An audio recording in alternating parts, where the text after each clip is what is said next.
talatang 11 hanggang sa mga sumusunod na talata. Ito po ang first reading ng Gospel ko ngayong araw. At dito ko rin pupunin ang aking inspirational message. First Maccabees, chapter 1, verse 11, after the following verse. Noong kapanahon ni Antiochio Epiphanes, may tinitawag na masasamang Hudyo na ayaw sumunod sa kautusan.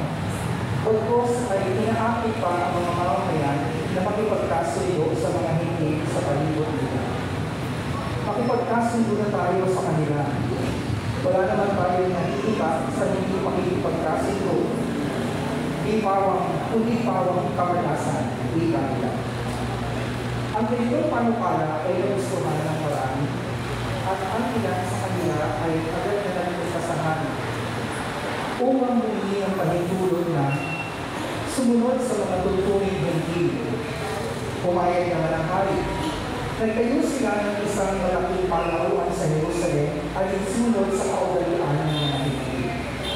Gumawa sila ng paraan para mapawi ang bakas ng kanilang pagiging tulig at pati ang banal na tipan ay kanilang kinalitaan.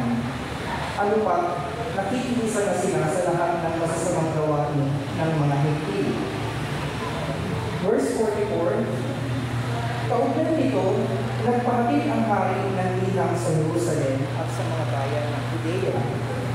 Dito ay iniputos niya ang mga dapat sundin ay ang mga kaugalian ng mga banyaga sa lupain. Ipinagbawal niya ang paghahain ng mga handog na susunugin at handog na pagkain sa templo. Iniutos niya huwag nang pahalagahan ang araw ng pamamahinga at mga takdang kapistahan. Iniutos din niya huwag nang igalang ang templo at ang mga saserdote. Sa halip, ang dapat nilang itayo ay mga templo at mga dambanang pagano, mga baboy at iba pang maruruming hayop ang kanilang inihahandog. Ipinagbawal din niya ang pagtutuloy sa mga batang lalaki ano pat sila'y nahawak sa lahat ng uri ng kasamaan at karumihan. Sa ganitong paraan, malilimutan nila ang utos ng Diyos at ang dami nilang kaugalian. Ang sino ang lumabag sa utos ng hari ay papatayin. Verse 62 to 63. Sa kabila ng lahat ng ito, marami pa rin mga Israelita ang nanatiling tapat at di kumain ng anumang pagkain marumi. Matamis pa sa kanila ang mamatay kaysa maging marumi dahil sa pagkain ng mga hindi pinahihintulot ng kautusan at kaysa sumuway sa banal na tipan. Marami na ang namatay sa kanila. Mga minamahal kong magulang at kapatid, ito po ang mga salita ng Diyos. Praise the Lord, palakpakan po natin ang pagkakabasa ng Panginoon. Praise God. Pwede na po kayo magsilupo sa presensya po ng ating mga Panginoon. Ang happy anniversary po muli mga kapatid. Nakakatuwa lang po sapagkat nung nakalipas na anniversary, siguro 33rd yata yun mga kapatid. Ako rin po yung nag-IT sa inyo noon. At ang topic ko nun is to stand for your identity. Kung naaalala niyo, ang ibinahagi kong paksa noon ay kay Daniel at sa kanyang tatlong kaibigan na pinalitan ng pangalan na Shadrach, Meshach at Abednego. Kung natatandaan niyo, di ba? Ang istorya nun ay binabago yung kanilang identity, yung kanilang kaugalian, yung kanila pong pagkakakilanlan bilang isang Jewish boy. Kasi gusto silang palakihin ni Nebuchadnezzar na ayon sa culture ng Babylon. Pero nung sila po ay hindi sumunod, ang nangyari po sila ay pinatapos sa isang naglalagabulan na pugon ng kapatid. So binago yung kanilang diet, binago ang kanilang pangalan, pati na yung kanilang mga education, mga kapatid. But they remain faithful kay Yahweh. Kaya kahit nasa gitna sila ng pugon, ay hindi po sila nasulong mga kapatid. Now, ngayon po, sa first reading ng Gospel po ngayon, namaya po sa Mass, babasahin ito, ibibigay ko sa inyo ang The kung bakit po nagkaroon ng Maccabean Revolt, mga kapatid. Ang mensahe po natin dito magkakunan, guarding our spirituality over culture of rebellion. Ang Maccabees po, mga kapatid, o ang Book of Maccabees, ay nagpapakita po ng unti-unting pagtalikod ng bayang Israel bago para dumating si Haring Antioquio. So, nangyari ito dahil hindi po nila nabantayan ang kanilang spirituality or ang kanilang puso. Bago pa po sila makugpo or sakupin ni Antiochus, mga kapatid, nagsimula na yung pagpakompromise nila sa kanilang mga puso. Bakit po? Sila po kasi ay nakahalina na sa culture po ng Hellenization nung time na yun, ng mga Greek. At ngayon po, maraming mga Christians ang patuloy pong humaharap sa parehas po na panganib, mga kapatid. Ang pag-atake po kasi ng kaaway, hindi po palaging sa pamamagitan ng dahas at espada. Umaatake siya through convenience of culture. Yung culture na nakapaghahatid sa atin ng gusto rin natin, mga kapatid. At sometimes, nakatago ito beyond distraction and deception. Kaya, syempre, kung alam mo ikaka-distract mo yun, hindi mo naman i-accept, di ba po? Pero dahil nagtatago ito sa likod po ng convenience, mga kapatid, marami po ang nag-a-agree na ito ay yakapin. Kagaya po ng mga Hudyo na ating binasa, na lahat sila ay sumang-ayon kasi sabi nila, puro pamalasan na lang ang nangyayari sa atin dahil sa hindi natin pakikiisa sa mga Gentile na ito. Yun po ang kanilang sabi. Now, let's take a look on the three kinds of attack on spirituality na makikita natin sa Book of Maccabees. Sabi po dito, sa verse 11 to 15, noong panahon ni Antioquio, may lumitaw sa Israel ng masasamang Hudyo na ayaw sumunod sa kautusan. At inakit nila ang mga mamamayan na makipagkasundo sa mga hinggil sa palibot nila. Makipagkasundo na tayo sa kanila, wala naman tayong napapala sa hindi makikipagkasundo, kundi pawang kapahamakan. Ang ganitong panukala ay nagustuhan ng marami. So ang unang atake sa kanilang spirituality, mga kapatid, is the attack of worldly influence. Sabihin niyo nga po, worldly influence. Ang sabi po doon, some of the renegade Israelites made a covenant with the Gentile. They willingly accept the Greek custom and Hellenization. Kasi ang Hellenization, nung time na yun, mga kapatid, parang halimbawa sa panahon natin ngayon, ang gusto ng mga kabataan ay maging K-pop. Di ba, yung mga batang 90s gusto maging parang American Citizen, maging Backstreet Boys, maging NSYNC. Ngayon naman mga kabataan ngayon gusto maging Korean pop superstar. So ganun po yung word influence, yung impact mo, mga kapatid.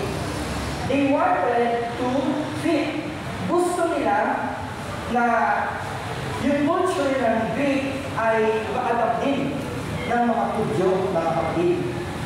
Spirituality declines when people begin to please people rather than to please God, mga kapatid. Nagsisimula pong bumagsak ang ating pong spirituality kapag mas piniplis na natin ang mga tao kaysa iplis natin ang kalooban ng Diyos. Amen po? Alam niyo mga kapatid, hindi naman po masama na makisama, pero kung yung makikisama ay nakakasama, yun ang masama. Wala naman sanang problema na maki-blend.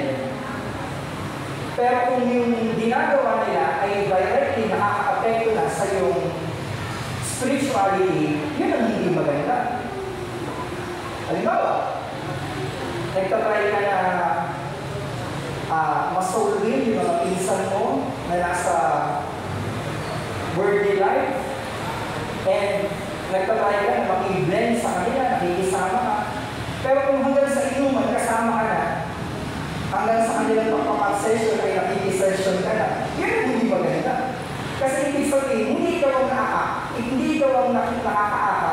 ikaw ang naaakay nila. Amen? So, sometimes Christians get into a sinful lifestyle, compromising condition to avoid criticism. Alam niyo po ba na mayroong ilang mga influencers ngayon na Christian sila, kinalaki? Christians ang kanilang mga magulang. Pero dahil gusto nilang mag-match sa social trends, ang kanilang mga content ay pang-makamundo. Samantalang nagpo-profess sila na Christian sila, pero yung kanilang mga content ay mga content ng mundo, yung kahalayan, kabastusan. Kasi po, bakit? Pagtungkol daw kasi sa maka-Diyos, walang masyadong views. Pero pagtungkol sa mga kabastusan, tungkol sa mga chismis at kasiraan, maraming views. Basta kalokohan, mga kapatid. So, genuine values to match social trends. Yung iba, ikinahahiya pa nila yung kanilang pananampalataya kasi baka hindi sila tanggapin sa kanilang circle na gustong makikip. So, guard your heart because not everything that is popular is pure. Hindi porket uso yung ginagawa nila ay makikigaya ka na. Lalo yung ginagawa nila ay hindi ayon sa kalooban ng Diyos. Amen? Another attack is the attack to force compromise.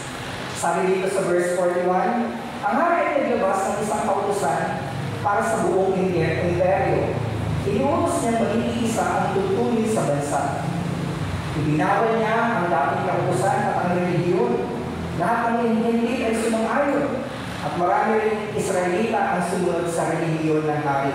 Naghandog na sila sa mga Diyos-Diyosan at nilabag nila ang araw ng pamamahiya. Nagpahatid ang hari ng liham sa Jerusalem at sa mga bayan ng Judea. Inutos niyang dapat sundin ay ang kaugalian ng banyagang lupain. Ipinagbawal niya ang paghahain ng mga handog na susunugin at handog na pagkain sa templo.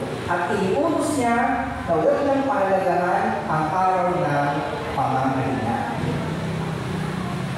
Ano bang ginawa ni Antiochus? He outlawed the Sabbath. He outlawed the Scripture.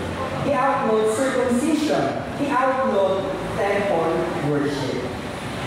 Lahat ng binanggit ko, Sabbath, Scripture, circumcision, temple worship, lahat yan ay identity ng isang Hudyo na sila ay piniling iyawin bilang kanyang bayan. So kung lahat ng ito tinanggal, Sabbath, Scripture, circumcision, temple worship, ibig sabihin, tinanggal yung kanilang identity, yung kanilang pagkakakilala. Amen, mga kapatid? The goal is to erase their spiritual identity. Kaya kung ang mga nakakasama mo ay tinuturuan ka, huwag nang magsimba, huwag nang mag-fasting, huwag nang mag-pray, huwag nang dumalo sa gawain, anong ibig sabihin nun? Ang goal niya ay alisin ang identity mo bilang isang anak ng Diyos. Kahit asawa mo pa yun. Basta pinipigilan ng gawin ang ayon sa kalooban ng Diyos, ibig sabihin, ang goal niya is to erase your spiritual identity. Alam niyo mo ba na may mga bansa, lugar na ipinagbabawal ang pananalangin? For example, Saudi Arabia, patay ka dyan. Somalia, Yemen, lalo na North Korea. Mga kapatid, may mga lugar din o establishments na bawal ang pagbabasa ng scripture sa mga eskwelahan, sa mga offices. At dati ho, alam nyo, ang Amerika, ang pera nila, kung dati ay nakalagay in God we trust, ngayon hindi na. May mga bansa na bawal din ang pag-worship. Like China, Nigeria, and Africa. Alam niyo, i-search nyo. Itong mga lugar na to, bawal mag-worship. Kaya sila ay nagtatago sa mga kuweba, sa mga sulok na lugar, Kasi kapag sila po ay nakita na sumasamba at nagko-communion, sila po ay pinapatay mga kapatid. Kaya nakakapalag natin na malaya tayo nakapagpupuri sa Diyos. Kaya huwag niyong tulugan. Amen? When your quiet time disappears, compromise becomes easy. Pag nawala na mo yung uhaw natin sa pananalangin, sa pagsamba, makikipag-usap sa Diyos, mabilis na tayong mahawak at makipag-compromise. Kasi in the first place, yung puso mo hindi na naka-align kay Yahweh. Another attack is the attack of internal weakness. Ang sabi doon sa verse 52, marami nga ang lumimot sa kautusan at nakiisa sa paggawa sa kasamaan sa kanilang lupain. Many of the Jews accepted this degree. Alam niyo ang saddest part mga kapatid? Israel defeated themselves by giving up. Sila na mismo ang sumuko para sa kanilang sarili. Hindi pa sila tinetreaten ha? Sila na mismo yung nag-give up. So, alam niyo ang greatest enemy sometimes, hindi naman po yung labas Hindi yung nasa labas. Influence lang yan Ang greatest enemy talaga ng ating spirituality ay ang ating sarili. Sa anong dahilan? Laziness in prayer. Tamad na nalangin, tamad magbasa ng scripture, tamad umattend ng mga gathering. Pride. Mga secret sins, mga kasalanan na tinatago. Pagdududa, and lack of discipline. Kaya, kung ang puso ay mahina, mga kapatid, at walang disiplina, ang away, hindi na kailangan mag-effort. Kasi in the first place, talunan na talaga. Sabi po ng Proverbs 4:23, above all else, guard your heart. For everything you do flows from it. Ang puso ay inakang mabuti at alagaan pagkat yan ang bukal na iyong tinataglay. Yan ang bukal ng ating buhay. Kaya kung ang puso natin ay corrupted, bulok, papunta tayo sa pagkabulok at corruption, mga kapatid. So, ang Diyos didn't just attack Israel. He tried to reshape an entire culture na malayo sa Diyos. Kagaya ng ginawa ni Nebuchadnezzar na gusto niyang palitan ang identity ni Shadrach, Meshach at Abednego at ni Daniel, ganun din ang ginagawa ni Antiochus dito sa mga Hudyo. Amen? So, kailan po nagsisimula ang pag-decline ng ating pong spirituality sa Diyos, mga kapatid? First of all, rebellion begins when people reject God's ways. Sabi doon sa verse 11, wicked men persuaded many, saying, let us make a covenant with the Gentiles. So doon malaki, halinaw na nire-reject nila yung utos ng Diyos kasi nakipagkasundo sila doon sa decree na meron ang mga Gentile. Amen? So, hindi sila nagrebelde sa kalatong bansa, sa banyagang sumakot sa kanila, nagrebelde sila sa mismong Diyos na nag-establish sa kanila. Amin po, mga kapatid, bakit? Because they want freedom. Gusto ko nila ng kalayaan gawin yung nakikita nila ginagawa ng mga pagano. Mga kapatid, alam niyo mo, minsan, sa kagustuhan natin na maki-blend or maging makiuso, mga kapatid, sometimes nakakompromise natin yung biblical truth para na mag-fit tayo sa mga cultural trends, mga kapatid. So, morality becomes personal preference. Hindi ba napapansin? Minsan, yung mga nagpapakilala ang nagsasalita ng salita ng Diyos, hindi niya nila sinasabi ang totoo. Mas nagiging motivational speaker sila kaysa preacher. Bakit? Ang kanila kasi sinasabi ay puro to enhance yourself, to trust yourself, sa halip na dapat sa Diyos ka magtiwala. Sa Diyos mo isurrender lahat. Ang preacher kasi, ang marawalan ng Diyos, ang mensahe niya ay repentance.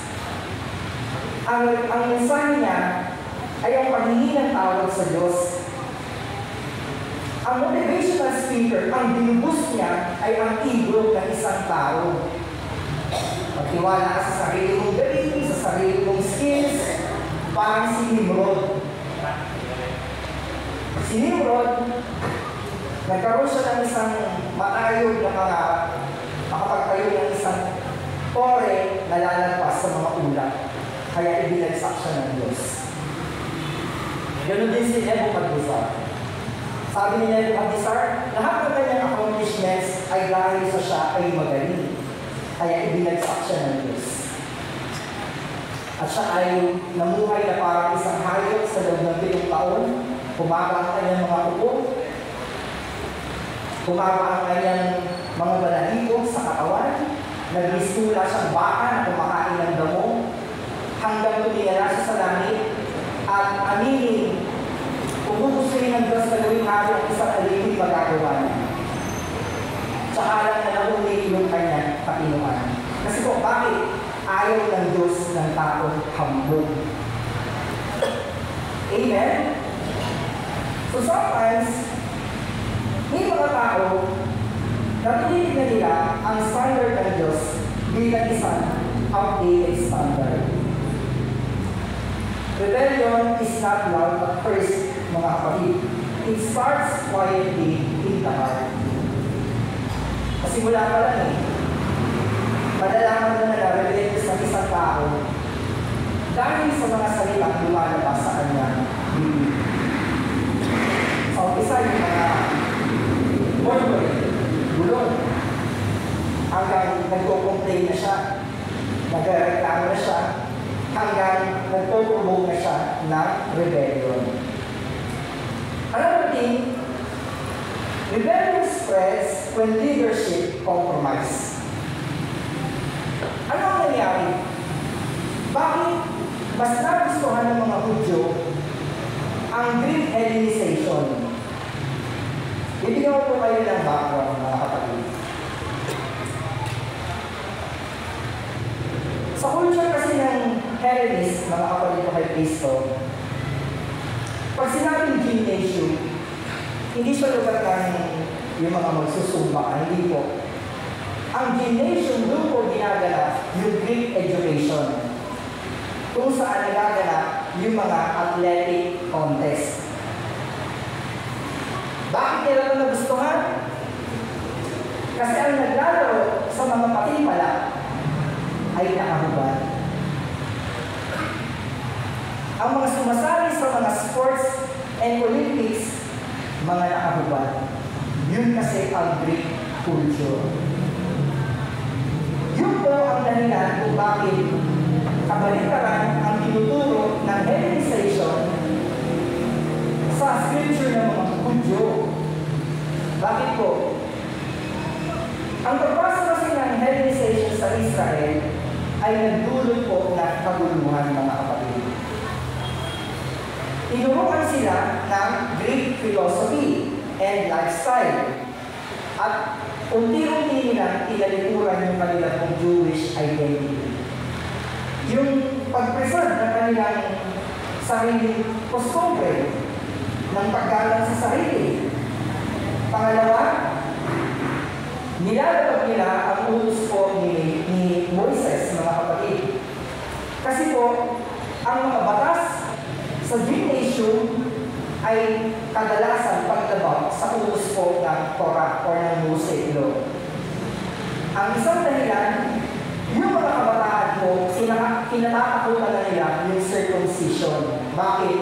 Kapag naglaro sila, makikita sila ay huli. Kasi nakatakuban. Amen? Kaya ang ginawa po, dito si Antiochus, yung mga nagpatuloy na gusto sumali sa sports, ipinapabalik yung foreskin. At ang isa pang dahilan, yung paghihiwalay ng mga pari sa covenant nila kay Yahweh. Ang sabi mo sa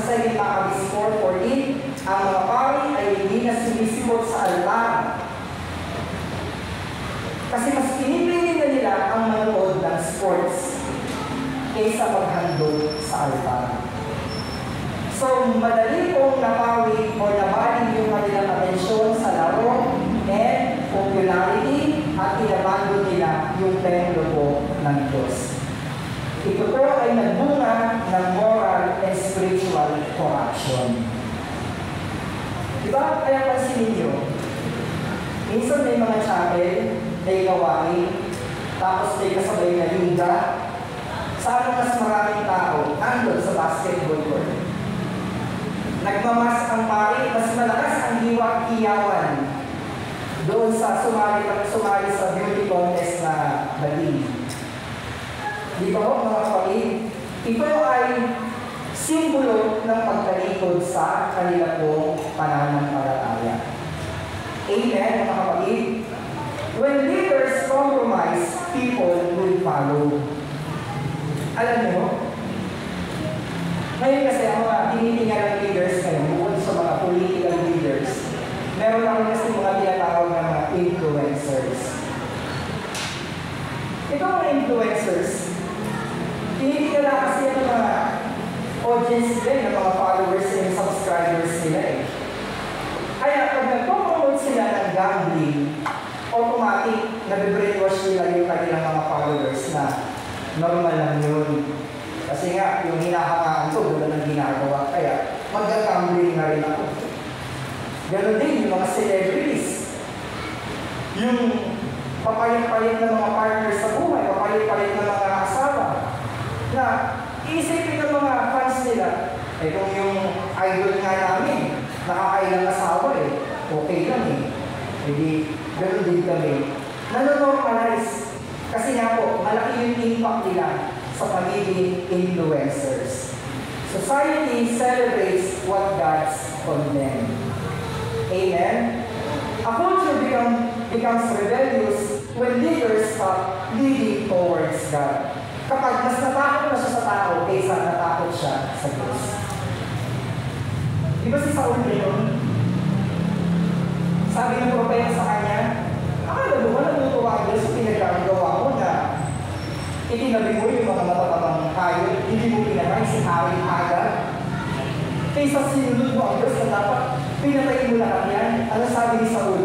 Natakot kasi ako sa mga tao ko. Natakot siya sa mga tao niya, eh ang Diyos ang naglagay sa kanya bilang isang hari. Rebellion turns worship into wickedness. Sabi ko ng 1 Maccabees, chapter 1, verse 54, nang noong 145, ikalabing-5 araw ng ikasyam na buwan, si Hari Antioquio ay nagpagawa ng rebulyong tinatawag na kalapastanganang walang kapantay sa altar na pinagsusunugan ng mga handog. Nagpatayo rin siya ng mga altar na pagano sa lahat ng lungsod sa palibot ng Judea. Ang ginawa po ni Antiochus, yung holy altar na pinaghahandlugan for atonement of the sin, yung mga hari na sinusunog para kay Yahweh, ginawa niya po pagan place of worship. Amen? Ginawa niyang lugar ng pagano, pinagtayuan niya ng mga dambana ng ibang mga Diyos-Diyosan. Entertainment becomes an idol, mga kapatid. Isipin niyo, minsan, may mga gumagawa ng mga videos, sinasali pa yung isang parokya. May napanood ako doon eh. Papasok sila kukuha sila ng permit, papasok sila sa isang parish na lugar. Tapos, di ba may mga sacred, andun yung altar, andun yung mga saints. Biglang ang video pala nila nagagawin sa tanit. Opo, may mga ganong videos ngayon na talagang tahasa nilang binababoy ang simbahan, mga kapatid. Ang gulat na lang yung nagbigay ng ano, na gano'n yung ginawa nila. Kasi akala nila, ganito yung paalam, biglang nag-concert ka na sa loob. Akala niyo po, bantayan niyo yung inyong mga anak, mga kabataan. Kasi po, bakit? Marami sila mga pinapanood ngayon na malaki ang influence. Minsan, nakakita sila ng mga concert, hindi nila yung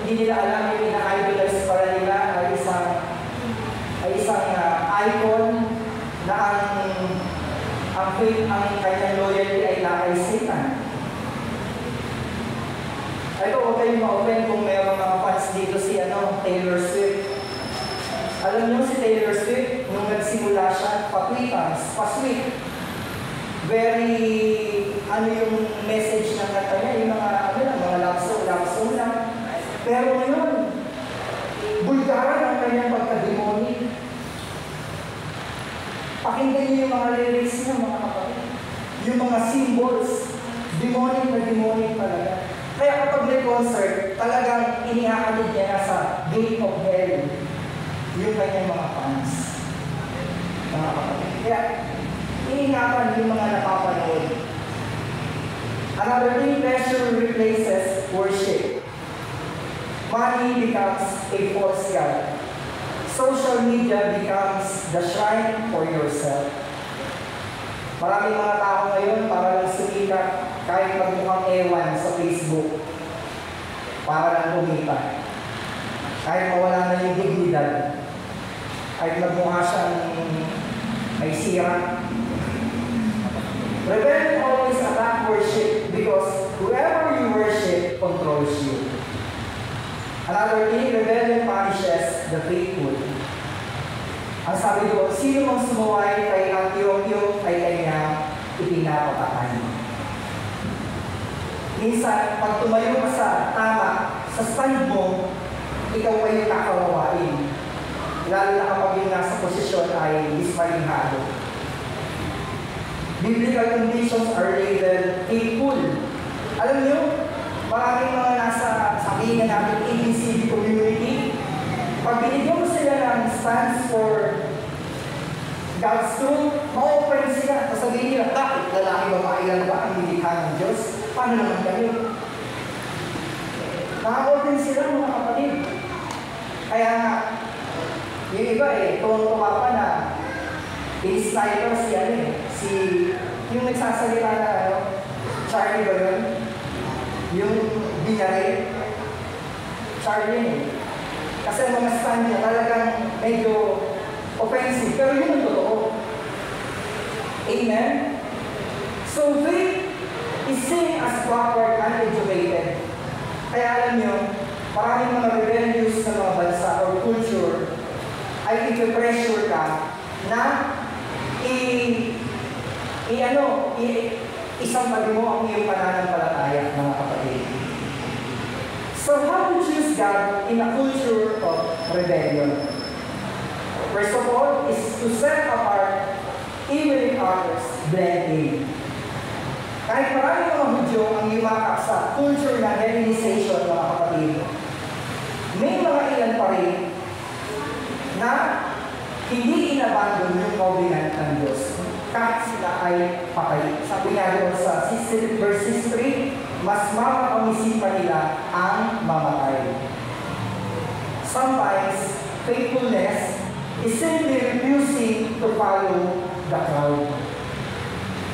Sabi ko ng Exodus 23, verse 2, huwag kayong makikiisa sa karamihan sa paggawa ng masama o sa paghadlang sa katarungan. Kaya po, kung nakikita natin na sa iba, okay lang yun, ginagawa naman niya ng marami, pero kung hindi po yan ang kalooban ng Diyos, huwag tayong gumaya, kahit ginagawa nila.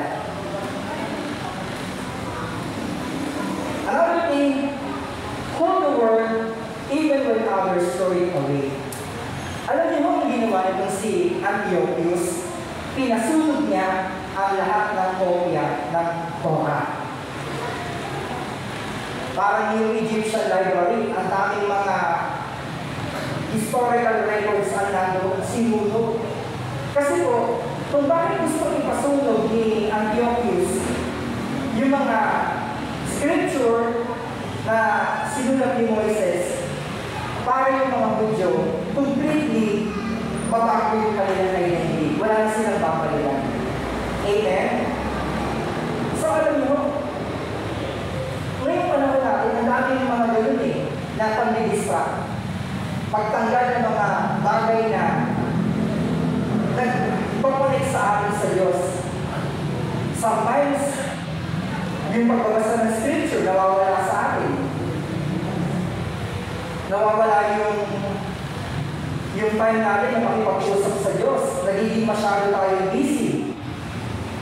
At yung katotohanan ay napapalitan minsan ng opinion na lang ng tao. Amen? But God's people survive by holding into His Word. Hindi niya completely nakasunog lahat ng Scripture. Meron pa rin mga Hudyo na memorize ang salita ng Diyos. From Genesis to Genesis, Deuteronomy, Leviticus, Book of Numbers, and Exodus. Nakapreserve sa utak. Kaya ang tao po na babad sa salita ng Diyos, mga kapatid, kahit anong gawin ng culture sa paligid, kung doon siya naitanim, hindi na niyo mawawala sa kanya. Amen? And another thing is to keep your identity in God, not in pagan culture. So, alam niyo, minsan, ang kultura, ipipressure ka eh. To act like them, think like them, and live like them. Pero dapat po na manatili tayong tapat sa Diyos. Amen? What you believe about yourself determines who you follow.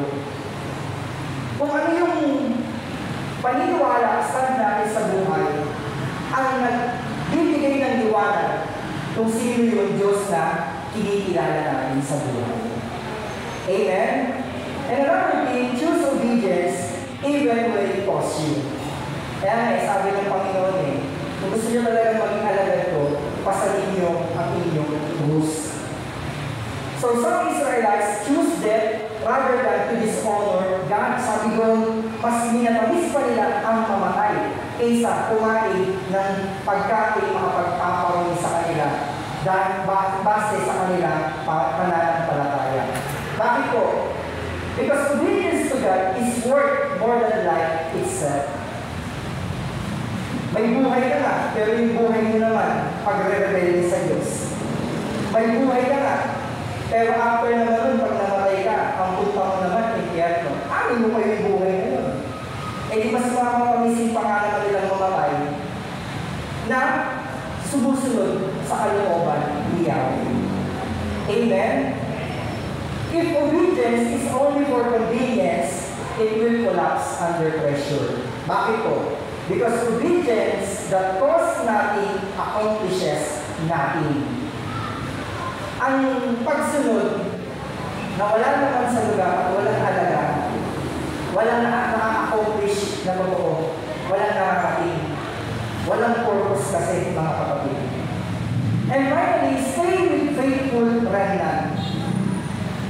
Alam niyo mo kung bakit po nagkaroon ng Maccabean Revolt? Kasi may mga tao, Hudyo, na hindi pumayag na mag-organize sila ng mga pagano yun. Kaya po nagkaroon ng Maccabean Revolt. So you need to survive. Kahit na ang nasa paligid ay kumakalaban sa iyong pananampalataya. Ano ang dapat gawin? You need to pray continually. Pray with community, be with godly fellowship, have an encouragement, correction, and accountability. Surround yourself with people who choose to please God. Kasi po, bakit? Kapag ang pinili natin ay ang Diyos, hindi niya tayo pababayaan. Tayo pa yung tayo sa kanyang presensya.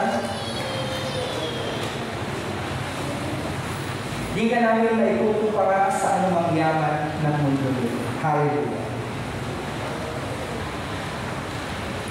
Di na namin hinahangad anumang bagay sa mundo. Dahil ikaw lang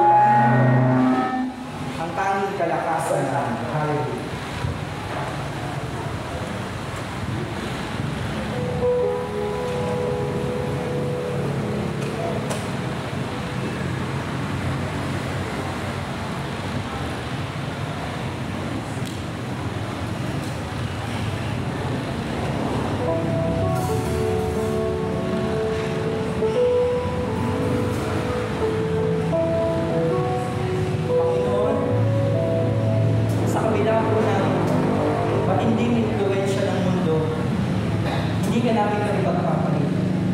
dahil sa iyo namin nahahanap ang aming purpose and identity. Hindi ka namin maikukumpara sa anumang yaman ng sanlibutan.